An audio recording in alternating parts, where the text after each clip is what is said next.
Je suis ravi de vous retrouver pour ce nouveau Mercato diffusé en exclusivité sur les comptes LinkedIn et YouTube des plus encore.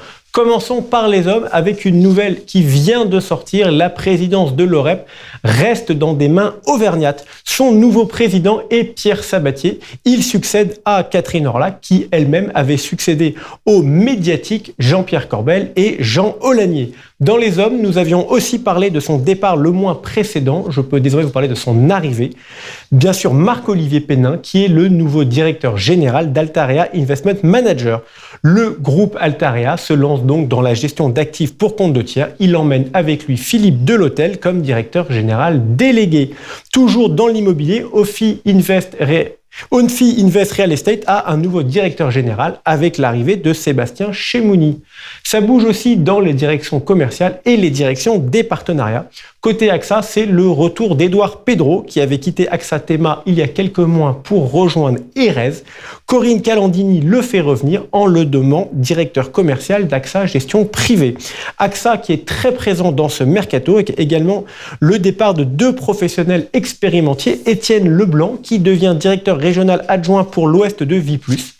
De son côté, Éric Caron, après 23 ans chez AXA, intègre l'équipe du Sud de la filière destinée au CGP de Suravenir. Côté asset management, Opal Capital se muscle d'un point de vue commercial. Le mois dernier, je vous disais que la plateforme digitale spécialisée dans le non-coté avait recruté Édouard Laurent comme directeur commercial. Ce mois-ci, c'est l'arrivée d'Hélène Dias, une ex d'Erasmus Gestion, comme responsable de partenariat.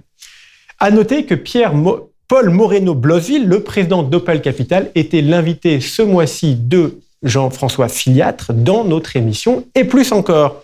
Chez Carmignac, deux mouvements en interne, deux promotions, Frédéric Monet qui devient directeur commercial banque et institutionnel et Pierre Andriveau qui devient directeur commercial distribution. Un dernier mouvement, le départ de l'emblématique stratégiste de Pictet AM, Frédéric Rollin, à 58 ans, celui que l'on voyait souvent nous dessiner ses prévisions pour les marchés, va désormais dessiner pour de vrai. En effet, il change de vie professionnelle pour fonder une galerie d'art. Jean-François Filiatre m'a demandé de lui passer un message. Salut l'artiste! Dans les sociétés, ça n'arrête pas de bouger. Le groupe Cyrus reprend sa stratégie de croissance externe avec l'acquisition du cabinet Option Patrimoine dirigé par Grégory de Bernard et Thierry Nardari. Le groupe Patrimofi, dirigé par Georges Nemes, continue aussi sa stratégie de croissance externe avec le rachat du cabinet Vendôme Investissement Conseil.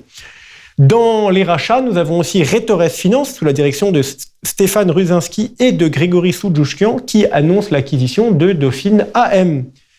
J'ai aussi pour vous des mouvements de capital. France Valais, le spécialiste de l'investissement dans les actifs forestiers et immobiliers, accueille un nouvel investisseur à son capital. Le fonds Charterhouse, son objectif est de pouvoir se développer outre-Atlantique. Autre nouvel investisseur, ICA Partners, qui entre au capital de Lynxea. On apprend dans le cadre de cet accord qu'en moins de 8 ans, Lynxea est passé de 300 000 euros à 10,5 millions d'euros d'EBITDA. Enfin, ça faisait très longtemps qu'on n'a pas parlé de calendrier. Je vais vous annoncer deux événements à ne pas manquer en juin, deux événements dans des lieux atypiques.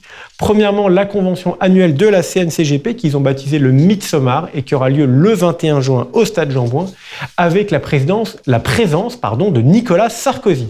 Et j'ai aussi pour vous la convention annuelle de la Compagnie des CGP qui aura lieu le 15 juin au MK2 Bibliothèque à Paris.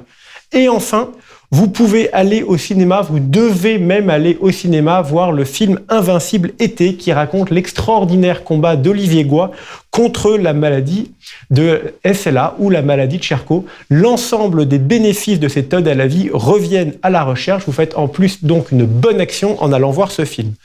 C'est tout pour ce mois-ci. Bon cinéma, bon film et rendez-vous le mois prochain.